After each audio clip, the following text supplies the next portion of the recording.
Math teacher change করতে হবে কেন?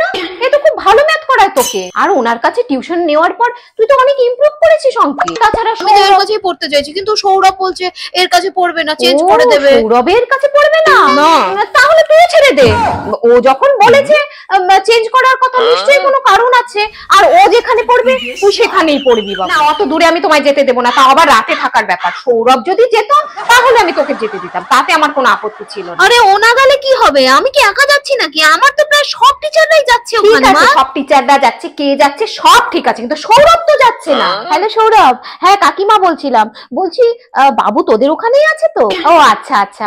না দেখ না, ওকে ফোন করছিলাম, ফোনটা তুলছিল না, তাই জন্য তোকে ফোন করলাম। আরে না না, ওকে দেওয়ার কোনো দরকার নেই, তোর সাথে তো কথা হয়েই গেল। তোর থেকে শুনে নিয়েছি, তাতেই হয়েছে। ওর সাথে কথা বলার আবার কোনো দরকার নেই, তুই তো বলে দিয়েছিস। দূর, একদম ভালো লাগছে না এটা। আরে না রে, খুব মানিয়েছে শার্টটা তোকে, খুব সুন্দর লাগছে, বিশ্বাস কর। সৌরভ দেখলেও তাই বলতো। তুই তো আমার কথা বিশ্বাসই করিস না। ঠিক আছে, তুই এখনই সৌরভকে ভিডিও কল কর। আরে কর না, দেখ ও বলবে।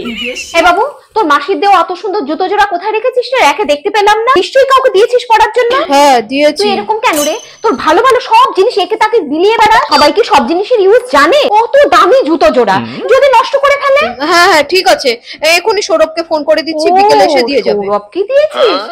আগে বলবি তো। এই বাবু, যে ডাক্তার তোর বাবাকে দেখাবো, তোর মাসি বলছে খুব ভালো, তবুও তুই একবার সৌরভকে ফোন করে জিজ্ঞেস করে নে না ডাক্তারটা কেমন। ডাক্তারটা কেমন তো সৌরভ কি করে জানবে? সৌরভ থাকে কোথায়? আমরা আরে না, মানে ওর তো একটু অভিজ্ঞতাটা বেশি, আর তাছাড়া ওর বাবাকেও তো মাঝে মধ্যে ডাক্তার দেখায়। তুই এক কাজ কর, তুই ওকে ফোন করে জিজ্ঞেস কর যে বাবাকে কোন ডাক্তার দেখায়, তাহলে আমরাও তার কাছেই যাবো। না না, আগে এত সব ছিল নাকি? মাঝে মধ্যে তো মোবাইল হাতে পেত, ওই কোভিড থেকে শুরু হলো অনলাইনে ক্লাস করা, সবকিছু অনলাইন। এখন তো সবার হাতে হাতে মোবাইল, এত সুযোগ পেয়ে গেছে, গেম তো খেলবেই।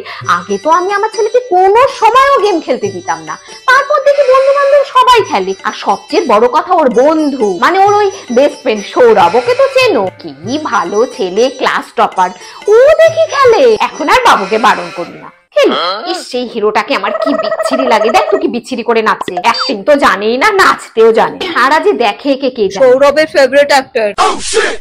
সৌরভের ফেভারিট অ্যাক্টর এ? হ্যাঁ হতেই পারে না। তুমি জানো বেশি? সৌরভ এলে না ওর ফোনটা দেখো, ওর ফোনের ওয়ালপেপারেও এই হিরোটারই ছবি দেওয়া আছে। তাই নাকি?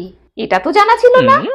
আসলে সবার পছন্দ তো আর এক হয় না, ভিন্ন ভিন্ন মানুষের ভিন্ন ভিন্ন পছন্দ। তবে আমারও বিচ্ছিরি বলাটা উচিত হয়নি, যে কোনো মানুষকে বিচ্ছিরি বলাটা কিন্তু খুব বাজে জিনিস বাবু। এমনিতে ঠিকই আছে, নাচটাই একটু দুর্বল। শোনো, ছেলে বড় হচ্ছে, ওর দিকে একটু খেয়াল টেয়াল রেখো। হঠাৎ এই কথা বলছো যে? কি হয়েছে?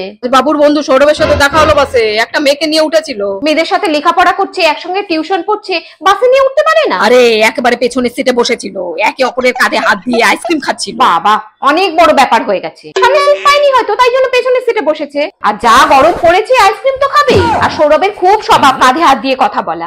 আমার কাঁধে হাত দিয়ে কতদিন কথা বলেছে। আর ও তো বন্ধু। কেন তুমি কোনোদিন তোমার বন্ধুর কাঁধে হাত রেখে কথা বলো না বোধহয়? সৌরভের মতো ভালো ছেলে হয় না, আর কেউ চিনুক না চিনুক, আমি ওকে ভালো মতো চিনি। আর তোমার এই সন্দেহবাতিক স্বভাবটা না এবার একটু বদলাও।